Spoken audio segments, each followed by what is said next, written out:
Hello, hello, and welcome back to the My Sugar Free Journey podcast. Again, I'm your host, Aaron Farmer, and we are here today with Eve Mayer. She is one of the co-authors on The Fasting Lane, which is a new book that comes out that's talking about fasting. She has partnered with Jason Fung and Megan Ramos over there at the Toronto Institute of, I forget the name of it. We'll get the name here in just a minute. But big fan of Dr. Fung and the work that he's doing. So I was excited to get Eve on so that we can talk about the work that she's doing and the partnership she has with Dr. Fung. So Eve, welcome to the show. Thanks so much, Aaron. I appreciate it. Hey, thank you for coming on. Your book is new. It's been out what, about 3-4 months? No, it came out April 7th. Oh, okay. So it's and it's already a New York Times bestseller, correct? Yes, Aaron. In fact, I have insisted that all my friends refer to me with my full name now, which is New York Times bestselling author Eve Mayer. So for, the purposes of the interview, if you could just say that every time, that'd be great. Right. No problem. No problem. That's fantastic. I mean, it's amazing that enough people wanted to know about fasting that a book about fasting could become a New York Times bestseller. That's impressive. That's an amazing accomplishment that you guys have done over there. So let's get in, I guess, maybe a little bit of background. How were you tapped to write this book and to partner with Fung and Ramos, and how did all this happen? So I was obese for 24 years, and I struggled with prediabetes, infertility issues, PCOS, recurring respiratory issues. I just thought poor health, which I didn't attribute all to being obese. I thought some of it was, but not all of it. And so I tried everything. I tried every diet. I tried every exercise program. I went to doctors. I did therapy, hypnosis, binge eating, rehab, and 3 bariatric surgeries, including getting lap band twice and gastric sleeve once. And in all that process, I lost weight and then gained the weight back, sometimes more, sometimes less. But I never got to where I wanted to be with my weight and my health and my mental state. So I failed, honestly, for 24 years, and then, tried low carb eating because whatever. It won't work, but I'll keep trying because I'm not going to give up. It's only 24 years. I peaked at 300 pounds. And so I would say a little over 2.5 years ago, I started doing low carb eating. And about 4 or 5 weeks into that, for the very first time, I realized that I was only hungry 4 or 5 times in a day. And that was amazing to me because I had never in my life felt that way.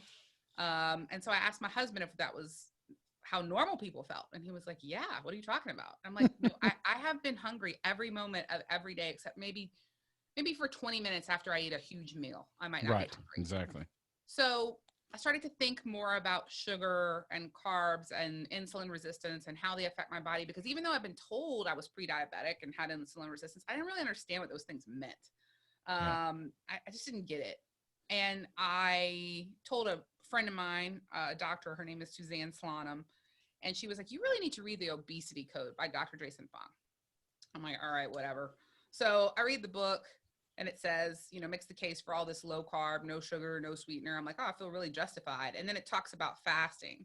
And I'm like, what a load of crap. Like, this is so stupid. I have learned that you have to eat 8 to 10 times a day. My doctors have told me I need to eat all day to keep my metabolism rolling, right?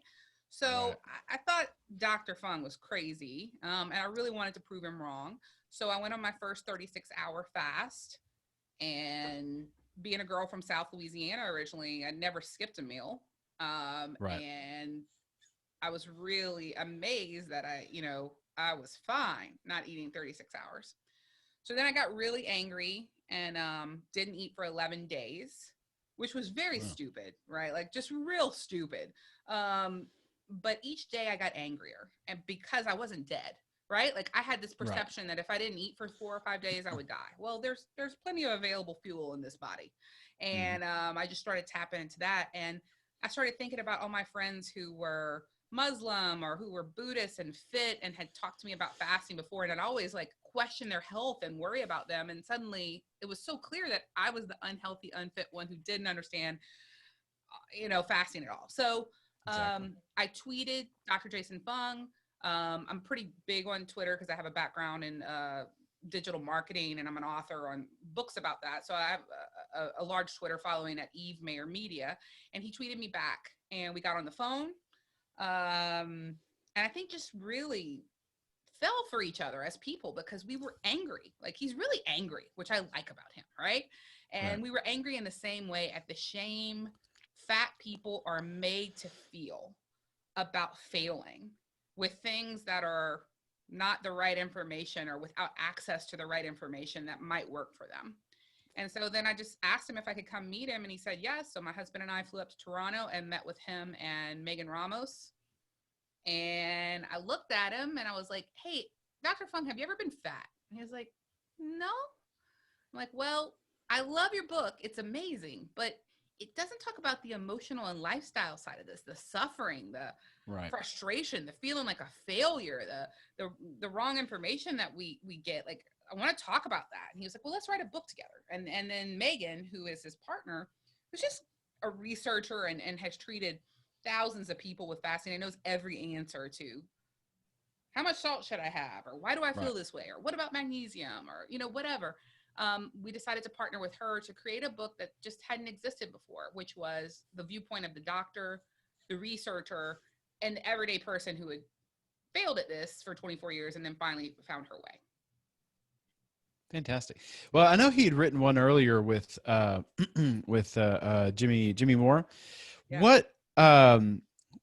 What ground are you covering in this new book that maybe wasn't covered in the old one?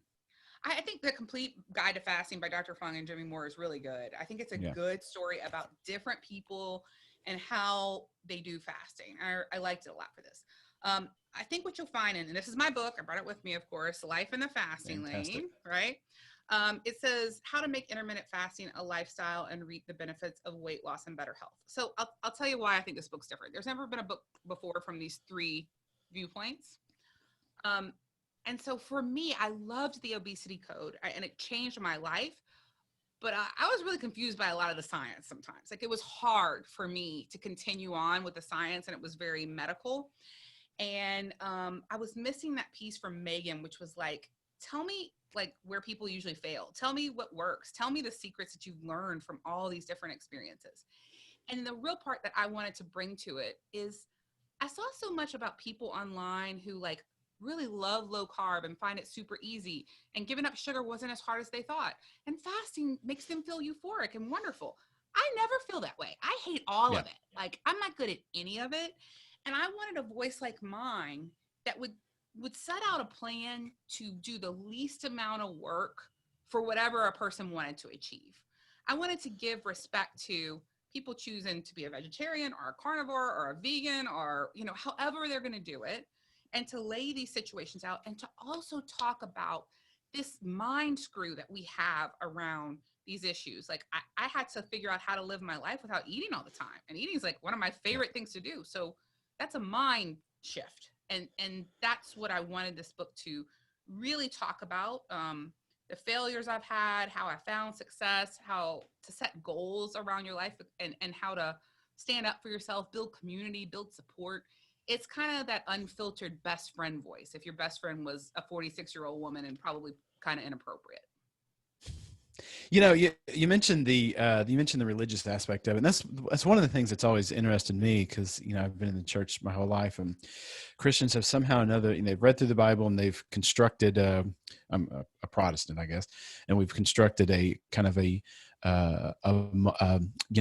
patterns of religion that are in our life that are totally devoid of fasting. Like, we just don't have it. The closest we get is our Catholic brothers have Lent, and they'll give up meat on Fridays or something like that. But in my tradition, we don't have fasting. We don't do fasting. It's just not there. I grew up Catholic, and Mm-hmm. we didn't eat meat on Fridays during Lent. Mm-hmm. But apparently, if you're not from South Louisiana and you're Catholic, you do some fasting during Lent, which I didn't know. Like, because we always eat South Louisiana. I didn't know that, but apparently some people do. So that was news to me. Yeah, so I'm in Texas, and so I'm probably familiar with the same strain of Catholicism as you do. Yeah. So so it's not, fasting's never really been in fact, we'll do like fasting from X, like not from food for a whole day.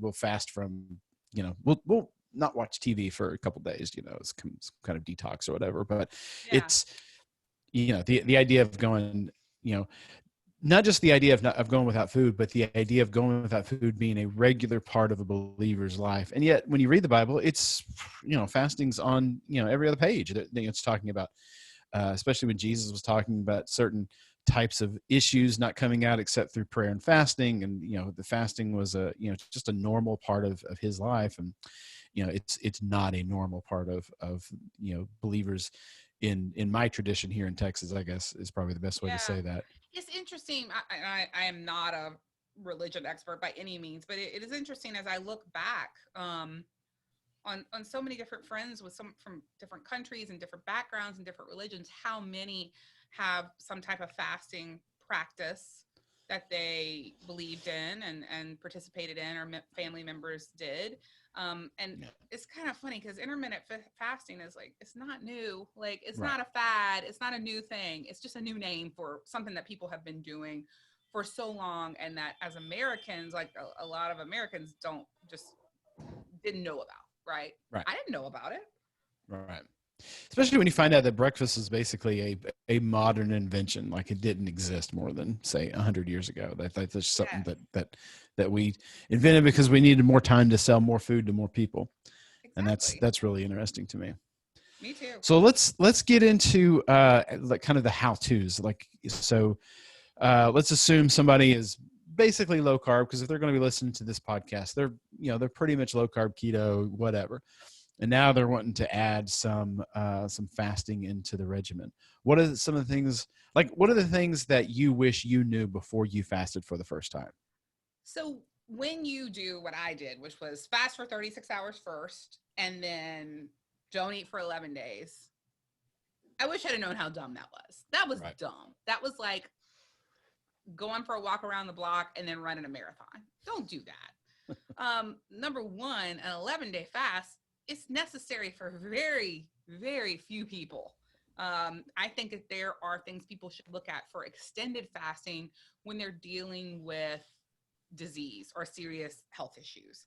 I don't think extended fasting is really the best choice for people who are just trying to lose some weight, right? I hate it. Like, I'll be honest, I do not like extended fasting. I much prefer intermittent fasting. So I think a lot of us, at least me, being competitive and like, if I can fast for a day, well, then probably 11 days is way better, right? Like, I don't know. I got caught Right. up in that. And that's kind of like a diet mentality, which I've now left behind. So I think the number one thing is like starting with, what are you trying to achieve? Like, I notice a lot of people discounting themselves on what their goal is, if it's not like a goal that they think other people will respect. Some people want to just improve their health. Totally makes sense. I Right. started because I just wanted to look better. Like, I'm Right. getting older. I'm 46. I wanted to be kind of hot and wear some tight dresses. Like, I'm a little vain. That's what I wanted. And Mhm. if that's your goal, that's your goal. Now it ended up turning into this whole different thing with health and all these things I didn't expect. But that was not my goal in the beginning. And so whatever your goal is, write it down. Remember what it is. Have defend that goal. Have it for yourself to achieve whatever it is you want. And then step into fasting slowly. Do the least amount of work you can. Be as lazy as possible, right? Like, you don't have to get crazy. Um, I think a lot of people have found that they've lost the weight that they wanted to lose, or gain the health they wanted to gain, by simply stopping snacking. Like, they eat 3 meals a day. What a novel freaking idea. And now we call it intermittent fasting, right? Like, Right. just eat less often. Eat less often. And I think that if you do that, you'll have less fluctuations in your blood. You will have less hunger eventually. And then some people need to take it further, and they have done this all by just not eating breakfast and snacks. So they eat. That's what I do most days. I eat lunch and I eat dinner. Every once in a while, it's a really special day, and I have 3 meals that day. And it's very exciting. But I think being kinder to ourselves, knowing what your goal is, and stepping into this is the right way to go. Yeah, one of the things that I've noticed is, I lost 200 pounds, and Yeah. then once I just kind of, just ate normal. I was, I eat on just on a normal day. I'll eat twice a day. It's low carb, but I stay at just right at 240 pounds. Like there's there's nothing that I can do to move that with just eating low carb up or down. If I want to lose weight, I found that fasting is it. I mean, that's the only thing that moves the needle. And then I can move it down a little bit and maintain for, say, a week eating low carb. Say I go down to 235. I'll fast for 2 days, go down to 230. I can maintain that. But if I just eat low carb for 2 or 3 weeks, it creeps back up to 240. Like my set point is just, it's dialed in right at 240, and it's incredibly difficult for me to move that. The only thing that I found that moves it is fasting, and I have to keep it up. Before this whole COVID thing just blew up, I was fasting 2 days a week, and I was fasting on my busiest 2 days of the week, because if I found it be much easier to fast if I was doing a bunch of other things. If I was just kind of alone with my thoughts, I couldn't fast. And that was what would happen. This COVID thing hit, and I sat at home, and I was like, I'm not fasting. I'm not sitting here watching Netflix. I'm bored, and I want some excitement, and I can't go to work, and I can't see my friends. And so, exactly. Food looks pretty dang good. It's harder to fast when you're staying at home, for sure. Yeah, for sure. So, what about what are some of the things that maybe Fung or Ramos would prescribe for somebody like that? They've gotten to the end of what low carb can do for them, and they have to include fasting to maybe reach their goal weight. Has he dealt with that? What would he say to them? Oh yeah, they've dealt with everything. So I think when you read the book, we really talk about like taking these steps. First, cut out snacks, then cut out 1 meal a day, then cut out 2 meals a day.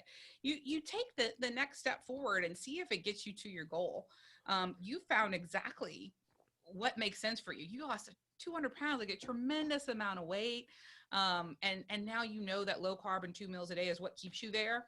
And right. If you want to go lower, you bump up your fasting for a while. I think that's pretty typical after people lose probably like the majority of their weight and they got a little bit more that they like to go. I think that's pretty typical. And everybody has a different set point. Mine is 185 to 195. I've just stayed there, which to me is like petite, right? Coming from 300, I'm like, oh my gosh, I'm basically a model. I know that feeling. Right? Don't you feel so hot? Yeah. Absolutely. And we should. And so, I know a lot of people who start at 185, 195 and want to go to, 125. That's just not me. I'm pretty happy and healthy where I'm at. But I do know the same for me now, eating 2 meals a day, low carb, and then on a holiday or a vacation or whatever, eating whatever I want for a short period of time. I'm going to stay at 185 to 195 as long as I eat what I need to eat 80 to 90% of the time and eat whatever I want 10% of the time. I know I can do that. There's some people who can't. There's some people who they're so addicted to sugar. They're so addicted to sweeteners. They have it one time and that's it. Like they can't get back off of it. And I think for the first 6 months, I was like that. I had none. And now I know that I can have some and go back and maintain. I kind of set a goal for myself this year during the year that I'd like to get down to 175, but I can't decide if I care enough. Like I can't decide if I want to do 3 36-hour fasts a week to get to that 175, or am I just okay at this 185 to 195? Yeah. I really can't decide. And that's one of the other things I found is if you've got a goal with that passion, that you don't have that like I'd like to get down to 190, but boy, I don't know that I want to do the work, because I know what it takes, because I was at 200 pounds at one point. I know what it takes to get down to 200 pounds. It's a lot of work, and it's a lot of focused. You've got to really think through what you're doing every single day. That's just. I hear you. Yeah, I get it. That's not for me. I'd rather work on trying to put on some muscle and trying to do some yoga so I could be a little more limber. But just focus on every bite that goes into my mouth. I don't have the energy, I think, to think like that anymore. So that's one of the things that fasting does, is it takes all of that stuff, kind of off the table. And like, I'm just do this for 2 days and I don't have to think about anything. I don't have to cook. I don't do nothing. I can just go do other stuff. Yes. Yeah. So, now I did run into a problem one time. I went on a 3-day fast, and the third day fast, on the third day of the fast, I had to cut it short because I had cramps. Like I could not believe I couldn't move. I couldn't move to the right, couldn't move to the left, had cramps all up and down my side. And I was like, okay, Like I knew electrolytes were important, but obviously I've screwed this up. So let's talk about electrolytes. What do we need to know physically to make sure that we can actually do a long-term fast? Yeah, I think Megan Ramos is better at that than I am, and we talk about that a lot in the book. The one thing I learned that I didn't know was you need, like, people think if they're going to do a longer fast, they're going to need electrolytes toward the end, and you really need to have them at the beginning. So they Right. need to start from the very beginning so you can go longer. For salt, you typically need about 1.5 teaspoons of salt per day when you're doing a fast with water and nothing else. That's just an average for what's like the standard of what a person might need, and you have to adjust it for yourself. I find magnesium for me is best through an Epsom salt bath or a foot soak. A lot of people get nauseated on magnesium supplements and don't feel so great when they do it. But if I don't do that during extended fast, I get really grumpy and kind of crazy and emotional, which is not pretty at all. Nobody wants to see Yeah, that. my wife and I take Vinny Tortorich. I don't know if you know who he is, but Vinny Tortorich has a line of vitamins, but he's got a magnesium that is amazing. Like I love it. It's the only supplement I've ever taken where I actually felt the difference after I took it, Cool. because it was pretty amazing. And so once we started doing that, um, I'll take it before I go to sleep, and I have a lot less issues. So I'm a big fan of magnesium as well, Yeah. but I'm not a big fan of putting it in a in a warm bath and sitting there in it. Oh man, I love it. It's like a spa excuse. It's perfect. I'm too busy. Spending 20 minutes in a bath is just, it's not for me. Although I Ah, do have a foot bath. I do have a foot bath here that yeah, my you can wife do got me a that. couple of years ago. I should probably do that. I've Yeah. never, I had, hadn't even thought about that, but that would probably be a good deal. I want to be respectful of your time. We've got about 5 more minutes. So let's kind of go over some of the other the big things that people need to know. Like if you've got somebody who's never fasted before and you just want to, you're going to sit with them for a minute, is there anything else that they need to know? What are they going to experience? What maybe talk about some of the emotional stuff that may come up as they go through this. Well, it's interesting because I think a couple of years ago, you would have had a lot of people who would freak out if you would do fasting, and the knowledge and conversation around this was not as widespread in the U.S. Now it is. I think most people have heard of it, have read something about it, know somebody who tried it.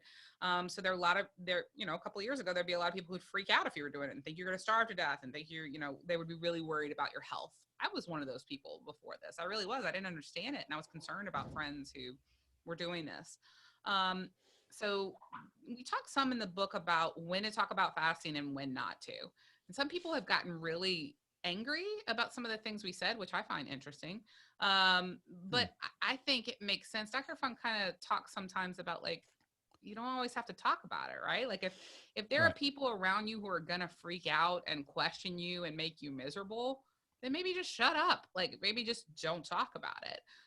If there are people that are truly concerned and will support you and will be open to what you're trying to do for yourself, then talk to them about it. I think that's common sense, honestly, because you have to keep yourself strong. Sometimes these things are not easy to do, and if somebody's really wearing you down about this, you might lose your motivation, right? It might be tough, but Right. it's really just getting back to surrounding yourself with good community and information and support. I think sometimes too that people will act like a martyr when they're fasting. I think I've even felt like I kind of want to do that too. Like, oh, I can't eat. Well, I decided not to eat. Right. I can eat whenever I Right. decide to at any moment. This is a choice you're making. This is not starvation. This is a choice, which is fasting. You can stop anytime you want when it's best for your health, or you just decided to stop. And so being expecting Real it. quick, I just had to bring up, in the Bible, Jesus says, "Hey, if you're fasting, wash your face and don't let anybody know that you're fasting." So it's interesting that you say that's something that's been there for for 2,000 years. Huh. If you're doing Well, it, don't. It's not a big deal. You're not a martyr. Just yeah. go on about your life. Sure. That's interesting. You just gotta find what's right for you. And I think also a lot of people have issues with their family and friends who like disagree with it or need to do something different. Just like we need acceptance from people about what we're trying to do, we need to give acceptance to Right. others who don't want to do this. That's okay. Like they get to do what they want with their Right. own body and their own health. What are some tricks for community? How can you gather a community of people around you that can support you through this, that understand what you're doing? Well, I think asking if you have a partner or family members that you are a roommate that you live with, asking them for help and support is really important. That's not always available. You won't always Right. agree. If somebody joins with you on this journey, it does make it a lot easier. I'm not going to say that it doesn't. But then putting yourself, placing importance on your needs and improving your health is good to communicate to people with respect, and to ask specifically for what you need is a great idea, right? And then especially right now when a lot of us are still staying at home, and honestly all the time, online groups are fantastic. You can find the fasting method, which is what Jason and Megan have. The fastingmethod.com has great free online information. They have a great Facebook group for the fasting method. um, Life in the Fasting Lane, fastinglane.com. We have all kind of free information and people that talk there. But there's lots of stuff that you can search for and find people that are positive, and places that you can talk, and it's free. And I just think find a group that resonates with your beliefs.